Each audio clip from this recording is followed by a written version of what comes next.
Hey everybody, this is Nathan Pankey at Modern Psalmist. I remember about 20 years ago sitting underneath a vinyl tarp tent. There was about a dozen of us with a couple more dozen kind of sitting around. We were having a worship night. And I had remembered just a few weeks earlier, I had seen somebody doing some spontaneous prophetic worship. And I thought, you know what, I'm going to try that. So that night, I got my set list together. I'd gotten everything ready, and I started to have some thoughts about, I want to step out and do something different. So I strummed a D chord for about an hour and a bit. And it wasn't maybe even in tune. It was pretty terrible, just like you can imagine. Maybe I'll show you that chord one of these days. It was the chord that made the Lord cry, or didn't. We'll see. But I can tell you I was so frustrated with not being able to express the things that I was thinking, express the things that I was feeling. I wasn't even able to express what I wanted my worship team to do. It was terribly confusing, terribly upsetting, terribly frustrating. So a few years later, I moved to Kansas City, to the International House of Prayer of Kansas City. And I began to do sets there 2 to 4 hours a day. I was either leading sets or I was playing on sets as a musician. And I learned through a lot of trial and error what are things that work, principles. What are things that work in prophetic worship? What are things that don't work in prophetic worship? And while I was there, I also became faculty of the Forerunner Music Academy, where I specifically helped teach worship leaders and worship teams how to flow together in prophetic worship. So I've been working on curriculum specifically for training musicians, singers, worship leaders, and drummers. Maybe they're musicians too. Sorry, drummers. I'm a drummer. How to actually learn to do spontaneous prophetic worship. And one of the biggest questions that I actually get is, well, what is prophetic worship? What is that?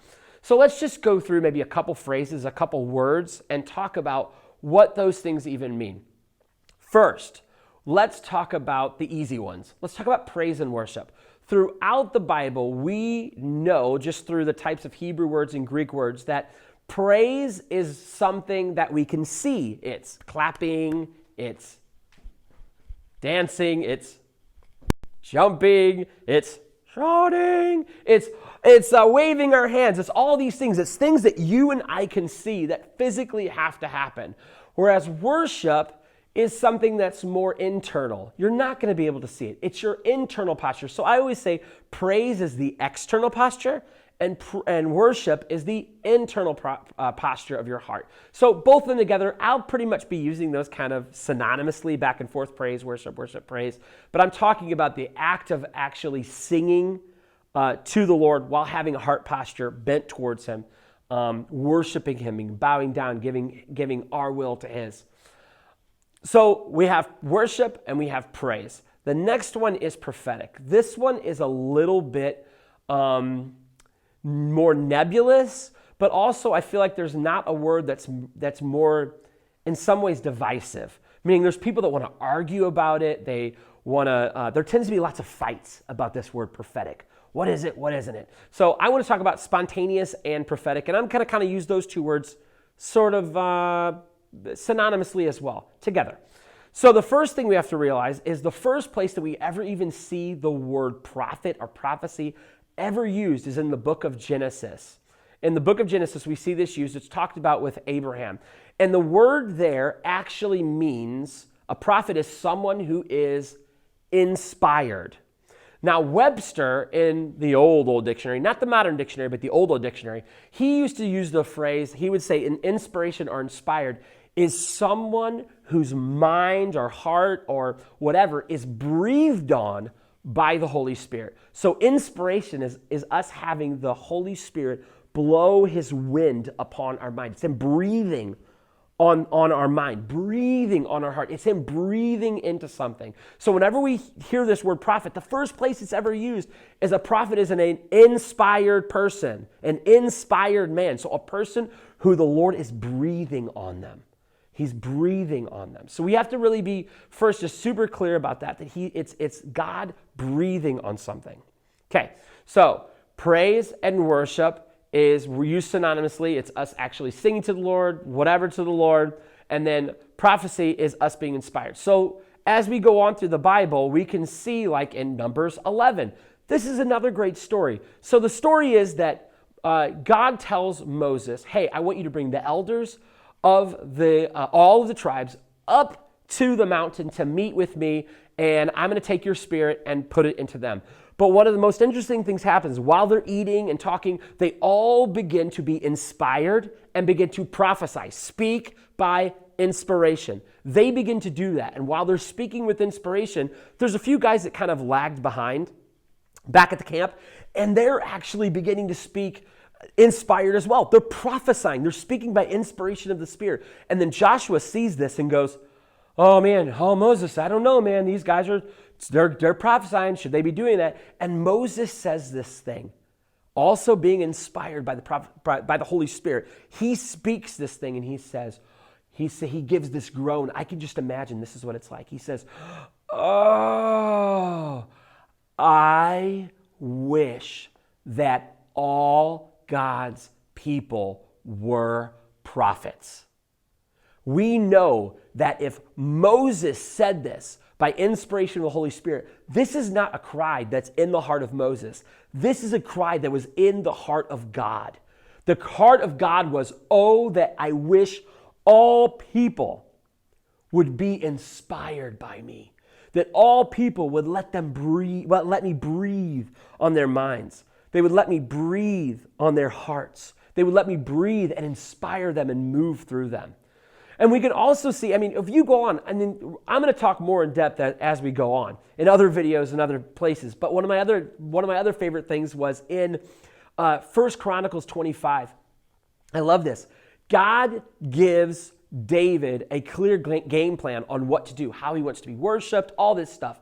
And it says that David commissioned musicians. Now, this isn't just singers. We know for a fact singers were prophesying in the tent of meeting. That was the tabernacle of David. We know that. But we also see in 1 Chronicles 25 that David said, I am going to put musicians in charge. Those who play cymbals, those who play the lyre, those who play the harp, those who play the timbrel, those who play everything. They are going to be prophesying.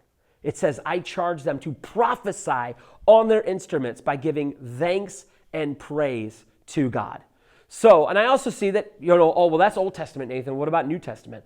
Well, Paul talks about this several places. He talks about it in Ephesians, and he talks about it in Colossians, that we are to teach and admonish and encourage one another with psalms.